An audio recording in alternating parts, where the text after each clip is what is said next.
Bom dia, meu nome é Kátia, eu voltei, estava sumida.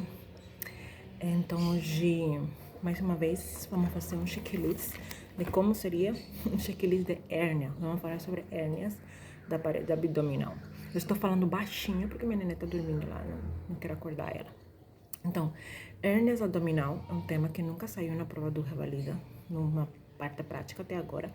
Eu tenho um palpite, que pode ser que saia, tá? Eles gostam bastante, primeiro, falar que eles gostam bastante do abdômen agudo, sobretudo abdômen agudo inflamatório, que disparadamente a gente sabe que é o tema que mais sai na prova, nas todas as provas. Já saiu apendicite, já saiu colecistite, já saiu esses dois que eu me lembro. Pode sair ainda colangite, pode sair pancreatite, então é um tema que a gente tem que revisar. Já saiu abdômen agudo obstrutivo, já saiu. Pode sair também abdômen agudo perfurativo, que nunca saiu, e o vascular. Então, a gente tem que dar uma revisada, sim, desses abdômen agudo que a gente sabe. Abdômen agudo inflamatório, que é o disparadamente que mais cai. Obstrutivo já caiu, mas tem que revisar. Perfurativo não caiu ainda. E o vascular. E o abdômen agudo hemorrágico, que eu acho que é mais para a parte de ginecologia. Porém, hoje eu vou falar vamos fazer um checklist sobre as hérnias da parede abdominal, que eu acho que é um tema que pode sair também. Dentro das hérnias da parede abdominal, vamos para o mais frequente, que seriam as hérnias inguinais. Primeiro, vamos repassar como seria o checklist, tá?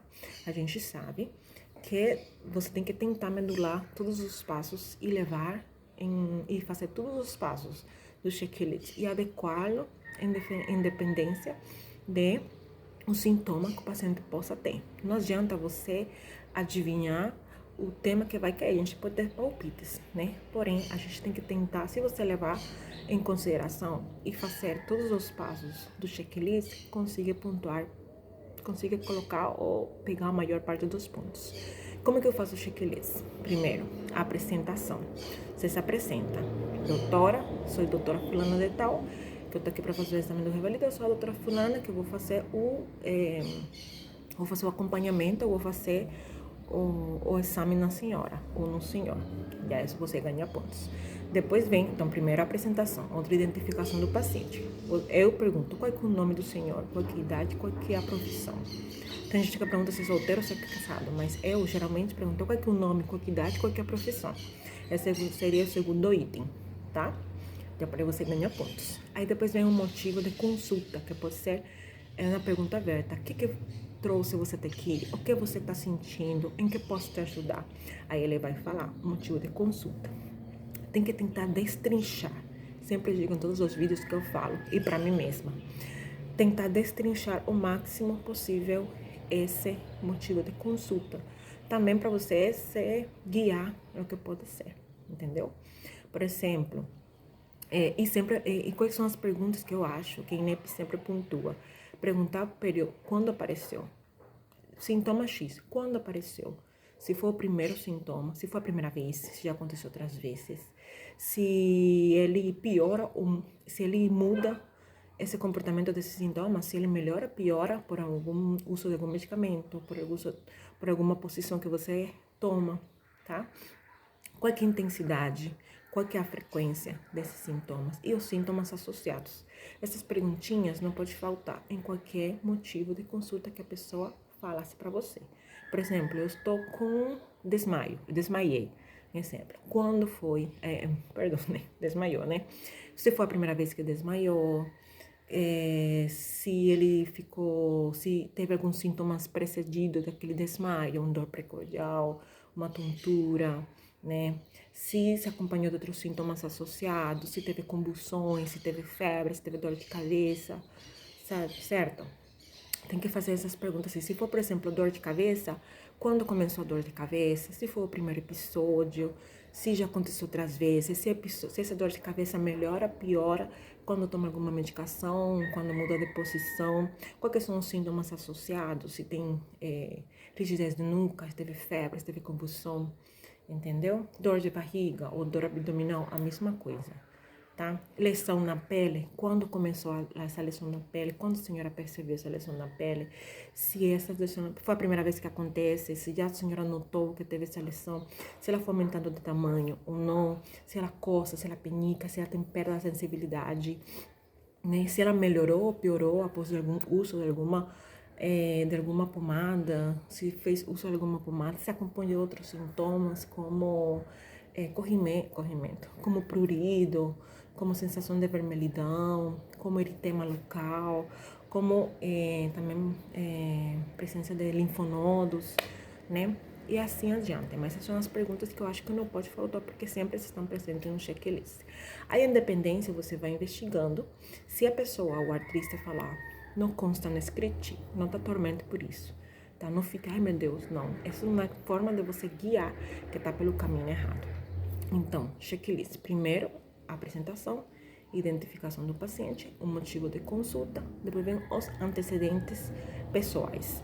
Pode ser que ele fala não consta no script, significa que você nem perca tempo perguntar isso aí porque não está no checklist, mas a gente tem que medular, certo? E perguntar os antecedentes pessoais. A gente sabe. Tem alguma doença prévia? Tem alguma comorbidade? Hipertensão, diabetes, doença renal, doença cardiovascular, doença gastrointestinal, alguma ITS? Não tenho. Então, depois vem os antecedentes familiares. Tem alguma comorbidade na família? Hipertensão, diabetes, doença renal, doença cardiovascular, câncer de cólon, câncer de mama, né? Você pergunta, tá? Então, aí, antecedentes pessoais, antecedentes familiares, depois vem antecedentes, depois vem hábitos tóxicos. O senhor fuma, o senhor bebe, o senhor usa álcool, o senhor usa drogas. Sempre perguntar. E alergia a medicamento. Tá? Tem alergia a alguma medicação? Importante, tá? Então, depois, aí nesse ponto, é importante perguntar sobre cartão de vacina também, tá? Cartão de vacina da pessoa adulta, se for gestante, perguntar sobre o cartão de gestante, tá? Ou se for criança, perguntar sobre o cartão da vacina. Eu faço assim, no anamnese. Depois que eu faço as perguntas, que eu me identifico, que eu identifico o paciente, pergunto o motivo de consulta, antecedentes pessoais, antecedentes familiares, hábitos tóxicos, alergia, eu vou para vacina, tá? Cartão de vacina. Cartão de vacinação, em geral, pergunto sobre estado de imunização. O senhor tomou alguma vacina? O senhor quantas vacinas o senhor tomou até aqui? Se for criança, eu já peço nesse momento o cartão da criança. Se for na pessoa gestante, na mulher gestante, aí já peço já o cartão de gestante, tá? Fica a dica aqui, por exemplo, se for estação de cirurgia, perguntar também, é interessante perguntar se já teve cirurgias anteriores. Se o senhor já teve cirurgias anteriores, é importante perguntar. No caso de estação de ginecologia, aí é importante perguntar os antecedentes ginecológicos e os antecedentes obstétricos, tá? Essas são as pequenas mudanças. Por isso que é importante, quando você entra na prova, você tem que ficar atento em qual estação você está, porque isso não me passou a mim. Eu entrei, eu acho que já isso contei outras vezes em outros vídeos. A primeira vez que eu fui fazer a prova, eu entrei, não sabia nem qual estação eu estava. A pessoa estava com dor abdominal, tá? Tá bom, eu fiz o que eu consegui fazer. Na segunda, eu saí dessa estação, entrei na segunda estação. A pessoa estava com dor abdominal. Aí também falei, gente, o que é isso? Eu tava perdida. Aí depois eu saí e a terceira pessoa na outra estação estava com dor abdominal. Uma estação era clínica médica, a outra estação era cirurgia e a outra estação era ginecologia. Aí eu me perdi completamente. Primeiro, eu lembro que a primeira era uma doença inflamatória pélvica, uma doença inflamatória intestinal, desculpa. A outra era uma apendicite aguda e a outra era uma doença inflamatória pélvica. E eu me perdi, fiz pergunta, você tem uma ideia que a doença na estação de ginecologia, eu que amo ginecologia, eu não perguntei sobre esse exame ginecológico, não pedi ultrassom, foi um desastre, realmente, porque você tá perdido. Foi a minha primeira vez, sabe, estou estudando, então não passei. Então, o que é a dica que eu dou? Você entra, o coração vai estar batendo a 1000, mas você tem que se concentrar estou na situação de ginecologia, eu sei, já sei o que eu tenho que perguntar. Beta-HCG, não posso esquecer. Antecedentes ginecológicos, não posso esquecer. Antecedente obstétrico, não posso esquecer. Se me estão falando de uma doença, uma ITS, parceiros, quantos parceiros? Se já teve alguma ITS antes, tá? Exame ginecológico, sempre tacto vaginal, exame de mama, toque, e sempre notificar. E pedir exames que você ajuda a descartar outras doenças. Me fui do tema, mas é uma coisa que me tocou muito, porque eu amo ginecologia e eu perdi o CD3 nessa situação. Então é muito...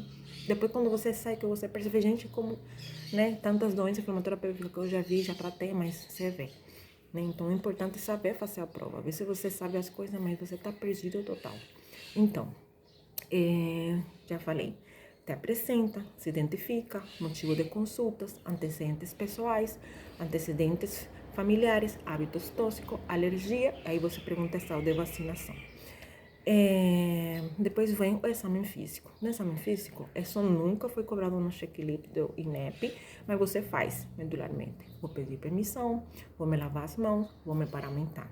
Aí eu faço assim, eu vou pedir ectoscopia geral. Exame de pele, exame de mucosas, sinais vitais, frequência respiratória, frequência cardíaca, pulso, temperatura, oximetria de pulso e pressão arterial. Exame físico do aparelho respiratório, inspeção, palpação, percussão, auscultação. Exame físico do aparelho cardiovascular, inspeção, palpação, percussão, auscultação. Exame físico do abdômen, inspeção, auscultação, palpação e percussão. Sistema nervoso central. Se for mulher, exame físico ginecológico, mamas, exame especular e toque vaginal. Aí depois que vai para o exame físico, ela vai te entregar, a pessoa vai te entregar um card, tá? Um impresso. Você tem que verbalizar, sempre verbalizar o que você vê e falar, comentar o que você achou positivo, tá? Tá com saturação baixa, você fala, a paciente está com uma saturação baixa, tá? 88%, exemplo. Abdômen, tem um abdômen, não, tem um ponto de McBurn que fala a favor de uma irritação peritoneal. Você tem que falar tudo o que você acha, não somente ficar aqui. Se viu alguma alteração no exame físico, você verbalize, porque isso geralmente dá pontos. Depois do exame físico, então vem os exames complementares, tá? É muito difícil aqui falar qual exame complementar, mas eu acho que depende. Em cirurgia, hemograma, hematócrito, ionograma às vezes pede, gassometria às vezes pede, ureia, creatinina, independência da situação, tem que saber. E os exames de imagem, tá? Ultrassonografia, rotina de abdômen, que eu não gosto de falar assim, eu prefiro chamar raio-x de abdômen em pé, deitado, e raio-x de tórax em pé. Eu gosto de falar assim. E tem algumas especificações, né? Por exemplo, na colonoscopia, na tomografia do abdômen, tem que saber em qual você mandar, tá? Depois disso, eles podem, às vezes, também esqueci, pode às vezes te dar o resultado do exame, você tem que verbalizar os hallazgos que você encontrar ali. Se eles te entregam um exame com uma imagem, significa que você tem que falar o que você vê aí, porque isso geralmente vai pontual. Depois dos exames complementares, aí vem então a hipótese diagnóstica. O atriz deve estar nesse momento te perguntando, ai doutora, o que eu tenho, o que eu vou fazer sempre, mas você tem que seguir na linha do checklist. Depois disso, então vem a conduta a seguir. Aí eu aprendi uma coisa do Dr. Rivas, sua estratégia médica, que eu gostei muito. Aí você tem que dar todas as opções de tratamento que tiver essa patologia, tá bom? Se for apendicite, por exemplo, apendicite aguda, você fala que tem, que pode ser cirúrgico, tá? Eletivo, você tem que ver, dependendo da apendicite, se for complicada ou não complicada. Aí você tem que falar sobre cirurgia, que pode ser laparotomia, que pode ser por via laparoscópica, tá? Se for complicada, você sabe que tem que primeiro drenar e depois eu tive um plastrão, tive que drenar, colocar antibiótico e depois então faz a cirurgia letiva. Tem que explicar tudo os tratamentos possíveis que tiver essa determinada doença, porque geralmente isso pontua, tá? E aplicar qual seria a ideal para a pessoa nesse momento. Entendeu? Por exemplo, nós temos opções de tratamento esta e esta, mas a senhora nesse momento está assim, está instável ou está estável, então a gente vai fazer esta, entendeu? Então é assim. E por último, falar sobre se precisar alguma ajuda, se tiver alguma dúvida, tem alguma dúvida, fica alguma, né? E assim acaba a estação, tá bom? É assim. Então, por exemplo, vamos fazer rapidinho aqui se for de hérnia abdominal. Hérnia abdominal é um tema bem fácil, bem tranquilo, tá? Quais que são os sintomas que o paciente poderia ter, tá? Sensação de pesos na virilha, abaulamento quando eu faço força, sobre tudo isso. Então, qual que é importante aqui? Você não sabe o que é, você já sabe que é cirurgia, você já tem que ter na cabeça as perguntinhas que você tem que fazer.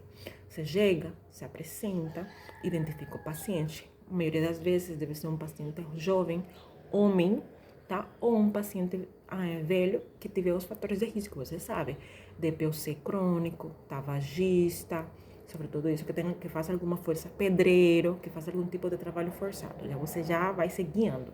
Se eles te falam isso na história clínica, ou você faz as perguntas e te responde isso, porque é importante. Se você pergunta qual é a sua ocupação, sou pedreiro, quais são os antecedentes patológicos que o paciente tem? Eu tenho DPOC, faço muita força, torço muito. Já por aí, você já tem que saber que ideia, o que vem por aí. Aí, você chega, se apresenta, identifica o paciente, motivo de consulta, ele pode te falar que está com um aumento de volume quando tosse, ele pode te perguntar que está com abaulamento, que está com dor, que está com desconforto, tá? Isso se for uma hérnia não complicada. Aí você sabe as perguntas. Quando começou, qual que é a intensidade, se tem dor, se tem dor ou não, se é a primeira vez que acontece, se ela melhora ou piora quando o senhor fica deitado, quando o senhor fica em pé, se ele te fala, por exemplo, que está com um abaulamento, se ele consegue reduzir ou não, se consegue, falando assim, voltar para dentro ou não, se tem que perguntar se tiver sintomas, por exemplo, de uma complicação. Se a pele que cobre está hiperemiada, se está necrótica, se está urinando bem, porque pode ter sintomas de obstrução, se está fazendo cocô normal, sabe? Tem que tentar fazer isso. Só que eu perguntaria, oi, por exemplo, o paciente chega, doutora, estou com uma dor, ou estou com um abaulamento, ou estou com um caroço. Quando começou o caroço? Qual é o tamanho do caroço? O carocinho, ele volta, ele aparece ou desaparece só assim, ou você tenta colocar ele para dentro. Se ele for aumentando de tamanho, quantos caroços tem? Se tem um, se tem dois. Ele se acompanha se está fazendo cocô normal, se está fazendo xixi normal, se a pele que cobre está normal ou está hiperemiada, está demasiada, tá? Se ele aparece quando você faz algum esforço físico, quando tosse, quando vai no banheiro, se ele, sabe, essas perguntas. É o que eu perguntaria, ele vai te respondendo. Depois que você pergunta os antecedentes pessoais, você pergunta mesmo assim. Antecedentes pessoais, antecedentes familiares, ele vai te falar. Pode ser que fale, não, eu tenho DPOC, não, eu sou tabagista, não, na minha família não, ou não consta no script. Depois que você pergunta tudo isso da anamnese, então vem um exame físico. Exame físico, eu faço assim, começo por tudo, tá? Então, ectoscopia geral, sinais vitais, tá? Aparelho respiratório não é tão importante no exame da hérnia, mas você pergunta. Aparelho cardiovascular e abdômen. Como é que examina o abdômen? Tem que examinar o paciente em pé, tá? E observar na região inguinal se aparece um abaulamento e fazer a manobra de Valsalva. Pode ser que eles mandem te indicar como que faz a manobra de Valsalva, que você explique, ou você demonstre, ou você verbalize como fazer a manobra de Valsalva. Examinar também, pode ser que eu te diga como que você examina através do canal inguinal, tá? Pode ser aí. Uma coisa que eu esqueci é que o INEP gosta bastante de os diagnósticos diferenciais. Pode te perguntar quais que são os diagnósticos diferenciais da hérnia inguinal. Vocês sabem, torção, tô falando agora da minha cabeça, pode ser hidrocele, varicocele, hérnia femoral, torção testicular, sabe? São só que vem na minha cabeça agora. Um lipoma pode ser também, um lipoma, que eu posso confundir também. Depois que você, então, voltando, depois que você faz o exame físico, que examina o paciente, faz a manobra de Valsalva, examina o paciente em pé, examina o paciente deitado, tenta colocar o dedo na região inguinal, dependendo do que eles te pedem. Então, ele pode te perguntar, doutora, que eu tenho? Então, uma hérnia, na hérnia inguinal, tá? Aí ele pode perguntar, então aí vem a conta, o que a gente vai fazer agora? Depende, se for uma hérnia complicada ou se for uma hérnia complicada ou não complicada, tá? Hérnia complicada, a gente sabe, encarceramento e estrangulação. Você sabe que isso é cirurgia direto, urgência. Hérnia não complicada, geralmente é cirurgia eletiva, pode esperar.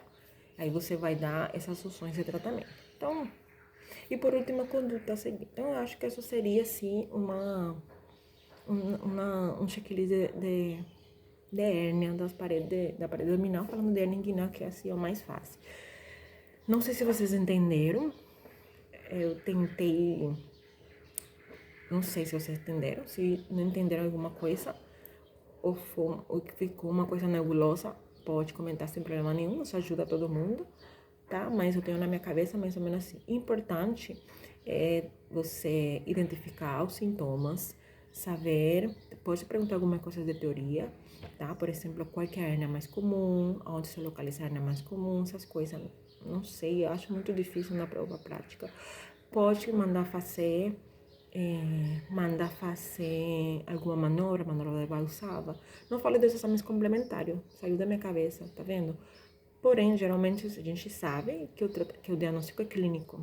Não precisa fazer nada, hemograma, hematocrit, não precisa fazer nada. Entendeu? E saber sobre a conduta a seguir. Inclusive, eu tenho aqui, né? Eu vou ler o que eu tenho aqui, bem certinho aqui, que eu peguei da estratégia médica. Vocês podem conferir lá depois. Por exemplo, hérnias, o tratamento, né? Hérnias não complicadas. O que a gente faz? Por exemplo, qual que é a conduta? Expectante, como eu falei. Se tiver sintomas, né? A pessoa tiver sintomas, tá com dor, está aumentando de tamanho, tem desconforto, você pode fazer cirurgia por via láparo ou reparo aberto, laparotomia, certo? Agora, se a hérnia for complicada, que eu falei para vocês que pode ser encarceramento ou pode ser estrangulamento, se for encarceramento depende do qual tempo leva encarcerada. Geralmente, até 4 a 6 horas você faz a manobra de táxi, que é tentar colocar a hérnia para dentro, né? Aí, se você consegue, né, colocar a hérnia para dentro, você tem que marcar uma cirurgia eletiva, tá bom? Para ver como é que tá o aspecto do intestino, se não tem áreas de necrose e demais. Agora, se você faz a manobra de táxi, não consegue, ela não se reduz, então você faz a exploração láparo ou faz a laparotomia. Em caso de estrangulamento, tá? Aí você não tem como, tem que fazer cirurgia de emergência, tá bom? Então aqui ele especifica se tem perfuração, se tem acesso, então você não coloca a tela. Agora, se não tem perfuração, se não tem acesso, você pode colocar a tela que a gente conhece, tá bom? Então eu acho que se sai hérnias abdominal seria uma surpresa e um presente pra gente, tá? A não ser que tenha outro tipo, a não ser, não sei. Porque INEP surpreende, a não ser que tenha... Mas se for assim, tipo o clássico do INEP, identificação, apresentação, motivo de consulta, exame físico, né? Exame físico, eles podem te colocar, fazer ou verbalizar a manobra de Valsalva, como que você faz, o exame físico, chegar ao diagnóstico diferenciais, e a conduta a seguir, que a maioria das vezes é eletivo. Saber os fatores de risco, a gente sabe tabagismo, a gente sabe DPOC, bronquite crônico, tá? Paciente que faz trabalho pesado. Então, acho que seria uma estação que a gente conseguiria pontuar assim, tá bom? A gente sabe que a hérnia pode dar síndrome obstrutiva, então quem sabe pode misturar as duas coisas, também pode acontecer, tá? Eu acho que é isso. Não vou entrar sobre as outras hérnias abdominais porque não acho que saldriam na prova prática, mas é bom conhecer, porque de repente pode te perguntar quais são as outras hérnias abdominal: a hérnia epigástrica, a hérnia de Spiegel, a hérnia umbilical, a hérnia incisional. Não falei das hérnias lumbares, que tem um nome todo diferente. Nem vou lembrar aqui agora, porque tudo isso aqui é da minha cabeça agora. E as hérnias femorais, que a gente sabe que é mais comum na mulher, porém, a hérnia mais comum na mulher é a hérnia inguinal, você sabe, né? E acho que é isso. tá? Então, se tiver alguma dúvida, se faltou alguma coisa, vocês podem comentar ali, eu achando meu blogueiro. Então tá, então até mais. Beijos.